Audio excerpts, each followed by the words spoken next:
Như vậy là chặng đua thứ 10 của mùa giải MotoGP 2025 cũng đã khép lại trên trường đua TT Assen, Hà Lan, quê hương của Robin van Persie, quê hương của Louis van Gaal và quê hương của rất nhiều cầu thủ Hà Lan khác.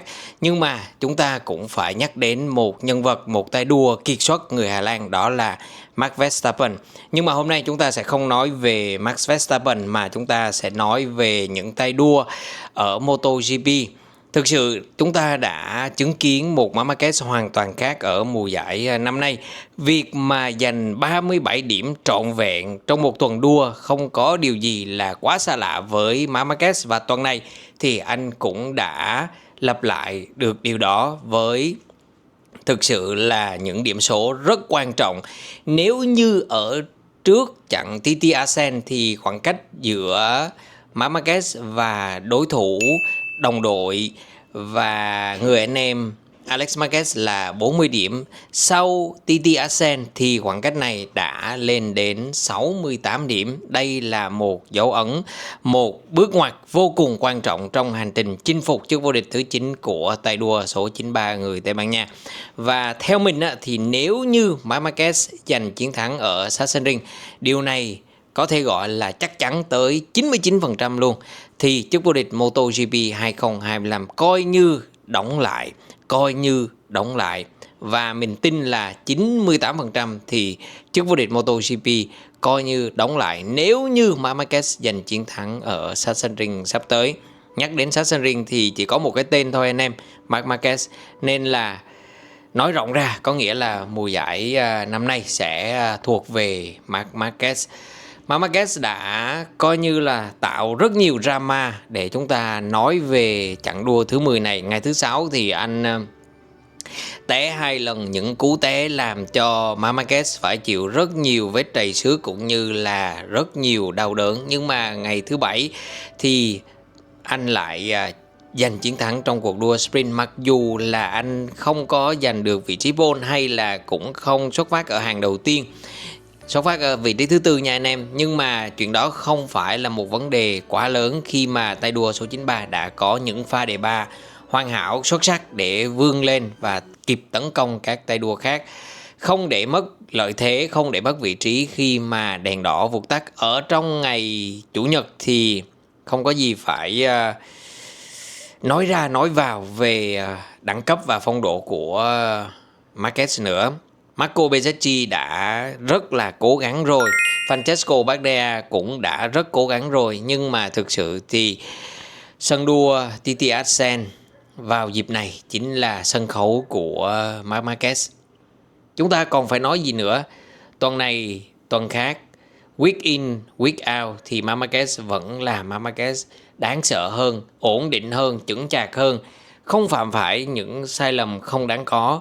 Sai lầm vẫn có nha anh em, nhưng không phải là những sai lầm mang tính mất điểm nhiều như là trước đó nữa. Ví dụ như cú ngã ở trong ngày thứ 6 thì tại vì Marquez dồn số nhanh quá nên là bị té thôi, nhưng mà Marquez học được từ những sai lầm đó và qua đó là tạo nên lợi thế cho chính bản thân mình. Tại vì khi mà mình học được từ những sai lầm thì không có gì tuyệt vời hơn để mà khắc phục những sai lầm đó và coi như là biến sai lầm đó thành động lực, thành hành động để mà có được những chiến thắng vẻ vang và huy hoàng trên quê hương của Max Verstappen. Cùng thời điểm đó thì không phải là cùng thời điểm mà cách đó sau 1-2 tiếng thì Kimi Antonelli đã va vào xe của Max Verstappen. Không biết các bạn có xem chặng đua ở áo công thức 1 hay không, nhưng mà Verstappen cũng đã rất là đau đớn khi mà rời cuộc đua sớm như thế. Nhưng mà đó là chuyện của công thức 1, chúng ta đang nói về MotoGP mà.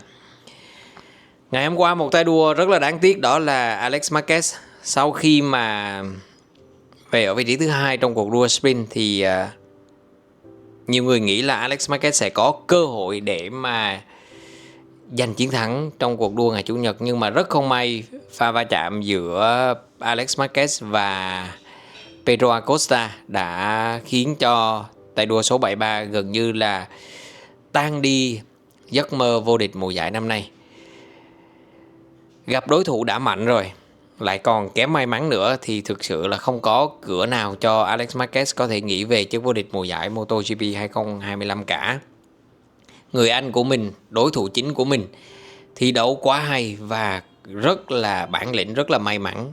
Thực sự may mắn cũng đóng một vai trò rất là quan trọng, nhưng mà Alex Marquez lại gặp phải những tình huống kém may mắn như thế và qua đó thì đánh mất đi rất là nhiều số điểm.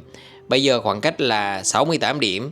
Dĩ nhiên là mọi chuyện vẫn còn đang ở phía trước. 30 chưa phải là Tết, nhưng mà theo cái đà này thì anh em còn nghĩ đến một kịch bản nào khác không? Anh em còn nghĩ đến một tay đua nào khác không ngoài Marc Marquez? Suy nghĩ của anh em là gì thì hãy để vào trong phần bình luận của video này nha. Một tay đua nữa mà mình rất là ấn tượng đó là Pedro Acosta. Trong thời gian gần đây thì Pedro Acosta đã than phiền khá nhiều về chiếc RC16. KTM thì phần nào đã ổn định tài chính cho cái việc tái cấu trúc. Họ đã bắt đầu xuất xưởng những chiếc xe thương mại của mình. Nhưng mà ở MotoGP thì có vẻ như câu chuyện vẫn đang là dậm chân tại chỗ. Và Pedro Acosta cảm thấy không có hài lòng khi mà rất ức chế mỗi tuần phải chạy ở những cái tình huống được không được, mất không mất và để những chiếc xe của Ducati vượt mặt. Nhưng mà trong 4 chặng đua vừa qua theo mình nhớ thì Pedro Acosta đã có tới 3 lần về đích ở vị trí thứ tư. Anh em thấy là nếu mà chúng ta xét một cách công bằng thì Pedro Acosta là tay đua xuất sắc nhất phần còn lại ngoài những tay đua của Ducati anh em ha, và xuất sắc hơn cả những tay đua của Ducati luôn. Một số tay đua Ducati thôi trong những chặng đua gần đây. Mặc dù là Assen không phải là một sân đua yêu thích của RC16, nhưng mà Pedro Acosta với tài năng của mình và coi như là với một cái thái độ làm việc rất là bản lĩnh, nghiêm túc, đàng hoàng, tử tế thì anh đã bắt đầu có được những kết quả gọi là tốt hơn phần còn lại. Chúng ta không thể đánh bại Ducati vào thời điểm này. Họ có chiếc xe tốt nhất, họ có tay đua tốt nhất, họ có đội ngũ kỹ sư tốt nhất thì rất khó để mà các hãng xe khác có bất cứ cơ hội nào có thể là soán ngôi họ trong mùa giải năm nay và có thể là mùa giải sang năm. Và tay đua cuối cùng mình muốn nhắc đến đó là Marco Bezzecchi và nói rộng hơn đó là team Aprilia. Khi mà những tin đồn liên quan đến Jorge Martin, không phải là tin đồn nữa mà gọi là những tuyên bố liên quan đến tương lai của Jorge Martin tràn ngập trên truyền thông mạng xã hội này kia, thì Aprilia và Marco Bezzecchi đã có một tuần đua rất hay và hiệu quả. Đó là về đích ở vị trí thứ hai. Tưởng như là Marco Bezzecchi đã có cơ hội giành chiến thắng rồi. Có cảm giác như là chỉ cần một chút nữa thôi thì Marco Bezzecchi sẽ vượt qua Marquez, nhưng mà cuối cùng thì lại không được, tại vì Marquez quá đẳng cấp đi, quá hay đi, nên là vị trí thứ hai cũng không phải là một điều gì quá tồi tệ hoặc là quá đau buồn hoặc là như thế nào đó đối với Aprilia. Các bạn biết là Lorenzo Savadori đã thử cái bộ cánh mới vào ngày thứ Bảy để mà mang đến lợi thế nào đó cho Marco Bezzecchi vào ngày Chủ nhật. Nên chúc mừng Marco Bezzecchi và team Aprilia. Đội nào thi đấu hay, đội nào có sự nỗ lực, có sự tiến bộ thì mình khen thôi.